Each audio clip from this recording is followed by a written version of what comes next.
యేసుక్రీస్తు నామములో మీ అందరికీ వందనాలు. నా దేవుడు మిమ్మల్ని మీ కుటుంబాలను నిండారులుగా దీవించునుగాక. ఈ రోజంతా కూడా ఆయన సన్నిధిలో గడపడానికి ఆయన ఇచ్చిన కృపను బట్టి మనం ఎంతైనా రుణస్థులం. అందరం కూడా ఈరోజు పగటి యందు ఆయన సన్నిధిలో గడిపి రాత్రి సమయంలో మీతో కలిసి కొన్ని మాటలు పంచుకోవటానికి ఆయన ఇచ్చిన కృపను బట్టి ఎంతైనా నేను రుణస్థులం. మనం ఈరోజు కొన్ని మాటలు తెలుసుకుందాం. నిర్గమాకాండం 33వ అధ్యాయం 14వ వచనాన్ని నేను చదువుతున్నాను. అందరం కూడా బైబిల్ని తీసుకెళ్ళడానికి ఇష్టపడండి. దేవుని పొందుకోండి.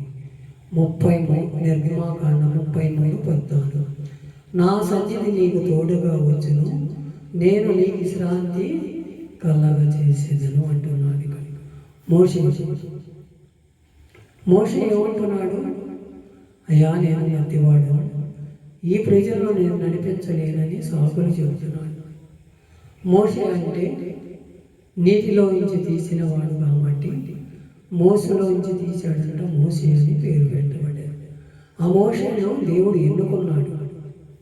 ఎన్నుకొని నేను ఈ ఇశ్రాయేలు ప్రజలించడానికి, ఈ ప్రజలను రక్షించడానికి నేను సాధనంగా ఏర్పరచుకుంటాను, నా సన్నిధి నీకు తోడుగా ఉండదని చెబితే ఆయన కొన్ని సాకులు చెబుతున్నాడు. మనం కూడా అలాగే చెబుతున్నాం. మన కుటుంబాలు సరి చేసుకోండి. మీ కుటుంబంలో నిన్ను నేను ఎందుకు ఎన్నుకున్నాను?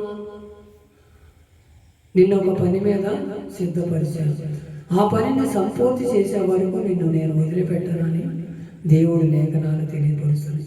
యోనా కూడా అదే పరిస్థితి. నేనేమే పట్టణానికి వెళ్ళి అక్కడ పరిస్థితి బాగోలేదు, అక్కడ అల్లకొల్లాలు అయిపోతుంది. దేవుడు ఏంటో ఇది తెలియక వాళ్ళ ప్రయత్నాలు చేసుకొని ఉంటున్నారు. వాళ్ళకి వెళ్ళి శుభార్త చెప్పమంటే దేవుడు తప్పించుకొని, నువ్వు జాలిగల దేవుడు, కరుణా సంపన్నుడు, నేను వెళ్ళి చెప్పినా కానీ వాళ్ళు మారుతారే, మారినాక నువ్వు మళ్ళీ ఆడని ఏమీ చేయవని తప్పించుకొని పారిపోతాడు. ఏమైనా వదిలిపెట్టలేదు కదా. ఆయన్ని కూడా ఎన్ని పడవని మునిగిపోయేటట్టు చేశాడు, పెద్ద గాలి తుఫాను వచ్చేటట్టు చేశాడు. ఆయన ఎత్తి సముద్రంలో పడేసినా కానీ ఆయన పనిని ఆయన నిర్వర్తించుకున్నాడు. మనము కూడా అలా సాకులు చెప్పకూడదు. మన కుటుంబంలో ఎవరికన్నా ఏదైనా అవసరం ఉందా, ఎవరికన్నా ప్రార్థన చేయాలా, మనం ప్రార్థన చేద్దాం, దేవుడే చూసుకుంటాడు. నువ్వు ప్రార్థన చేసి ఇక్కడ వెళ్ళి అక్కడ ప్రార్థనోడి దులిపితే నీ బాధ దూడి అక్కడ దేవుని ఎదుట కనపడి దేవుడు అక్కడ కార్యం చేస్తాడు. అలాంటి స్థితిగతుల్లో మనం ఉండాలి. నా సన్నిధి నీకు తోడుగా ఉండును, నడువు, నా చిత్తము నీ చిత్తము నేను నెరవేరుస్తానని మనం ఒక మేలైన మార్గంలో నడవాలి. అలాంటి స్థితిగతుల్లో నన్ను కూడా చూడాలని ఆశపడుతున్నాడు. మనం అలాంటి జీవితం అనుగ్రహించి దేవుని రాజ్యానికి వారసులు. 1వ దినవృత్తాంతాల గ్రంథం 4:10 కూడా 4వ అధ్యాయం 10వ వచనం. ఎబ్బేజు ఇశ్రాయేలుని దేవుని గురించి మొరపెట్టి, నీవు నన్ను నిశ్చయముగా ఆశీర్వదించి నా సరిహద్దును విశాలపరిచి నీ చెయ్యి నాకు తోడుగా దయచేసి నాకు కీడు రాకుండా దానిలో నిన్ను నన్ను తప్పించమని ప్రార్థించగా దేవుడు అతని ప్రార్థన మనమే చేసిన దానిని అతనికి దయచేసినట్టు. ఎబ్బేజు అంటే ఎబ్బేజుల గురించి చెబుతున్నాడు ఇక్కడ. ఎబ్బేజు ఇశ్రాయేలు దేవుడి గురించి మొదలుపెట్టాడు. అయ్యో, ఈ ప్రజలు నాకు అధోగతి పాలైపోతున్నారయ్యా, దూడని చేసుకుని ఆరాధన చేస్తున్నారు, నీ మేలులు తలంచుకొని కూడా వారు నీకే ఎదురు జరుగుతున్నారయ్యా, ఈ ప్రజలు నేను మార్చను.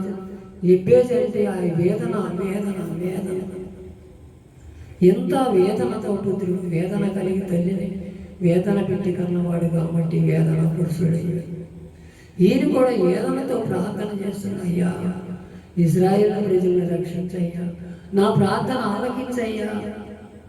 వేదనగా ప్రార్థన చేయాలి. మనము కూడా మన కుటుంబాలు మారటం లేదా, మన ఇంటిలో బంధువులు మారటం లేదా, మన అత్తమామలు మారటం లేదా, మన పిల్లలు మారటం లేదా, మన కుటుంబం, మన భార్య మారటం లేదా, మన భర్త మారటం లేదా, వారి గురించి వేదనకరమైన బాధతో ప్రార్థన ఆ ప్రార్థన నీ కన్నీటి ప్రార్థన నా దేవుడు ఆలకించి నీ ప్రార్థనకు జవాబు అనుగ్రహించి నీ కుటుంబం ఒక ఉన్నత స్థానంలో తినిపిస్తాడు. నా ప్రార్థన అతను ఆలకించి మనము చేసిన దాన్ని ఆయన దయచేసినని మనం గొప్ప సాక్ష్యం పొందాలి. ఆయన మనం చేసిన ప్రార్థన ఏది కూడా ఉట్టిగా పోదు. దేవుడు ఏదో ఒక రోజు జవాబిస్తాడు. మనల్ని స్థితిగతులు మారుస్తున్నాడు. నిన్ను నన్ను కూడా. ఒకప్పుడు నేను కూడా తాగుడు అనే వ్యసనం, వ్యభిచారం అనే నాకు లేని వ్యసనం అంటూ ఏది లేదు. అయినా సరే నా దేవుడు నన్ను ఒక ఉన్నత స్థానంలో నిలబెట్టాలని ఆశపడతాడు. ఆయనకు తగినట్టు నేను జీవించే కృపను దయచేయాలి. ఆయన కుటుంబం ఆయన నన్ను దయచేసి ఆయన మార్చినందుకు ఆయనకు కృతజ్ఞతగా నేను నా జీవితకాలం రుణపడి ఉండాలని ఒక తీర్మానం చేసుకోవాలి. మనమందరము కూడా నువ్వు ఏ అవసరంలో వచ్చావో నాకైతే తెలియదు. నా దేవుడు నిన్ను నన్ను కూడా నా సన్నిధి నీకు తోడుగా వచ్చును. నిన్ను నేను నిన్ను మేలైన మార్గంలో నడిపిస్తానని దేవుడు సెలవిస్తున్నాడు. మనం అలాంటి స్థితిగతిలో ఉండాలి. అలాగే కీర్తనల గ్రంథం 42వ కీర్తన 8వ వచనం, ఆయన పగటి వేళ ఆయన యెహోవా తన కృప కలగను ఆజ్ఞాపించి రాత్రి వేళ ఆయనను గూర్చిన కీర్తనలు నా జీవితమైన దేవుని గురించి ప్రార్థన నాకు తోడుగా ఉండను. మనం పాటలు పాడి దేవునికి ప్రార్థన చేసిన ఆయనకు మనకు తోడుగా ఉంటాడు. మన కుటుంబాలను బాగు చేస్తాడు. ఆయన సన్నిధి మనం నిత్యం కనిపెట్టుకొని ఆయనకు మనం నిత్యము దూపం వేస్తే, నువ్వు కీర్తనలు పాడతావా? నేను గొప్ప పాటలు పాడేవాడిని, నేను వాక్యం చెప్పేవాడిని అనుకోక తగ్గింపు జీవితంతో తగ్గింపు మనసుతో ఆయన ఎదుట నిలబడి రాత్రి వేళ ఆయన ప్రార్థన చేయాలంట. జీవితాంతం అంట దేవుని గురించి ప్రార్థన నాకు తోడుగా ఉండునంటున్నాడు. మనం అలాంటి స్థితిగతిలో ఉండి దేవుని దీవుని పొందుకుందాం.